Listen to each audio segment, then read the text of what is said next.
Vas començar jugant contra este trio, es va veure la millor partida del campionat i ara vos toca veure-vos les cares en la final. M'imagino que una miqueta de ganes de revenja. Sí, va ser una molt bona partida en el trinquet de Pedreguer. Va eixir bé, però bueno, l'últim xoc se va decidir per el seu costat i bueno, però la partida va ser, com tu dius, penso la millor del campionat. Esperem que la final també siga igual de bonica, però que siga en el resultat al revés.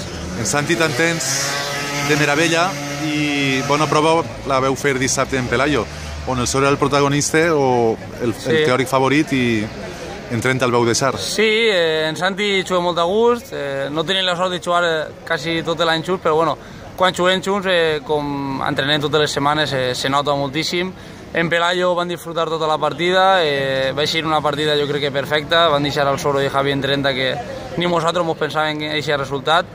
I ja t'he dit que tornem ara de Colòmbia molt més units i bueno, amb moltes més ganes de jugar al trinquet i més de jugar una final. Juguem junts, juguem molt a gust i anem a per la final. Gràcies. A vosaltres.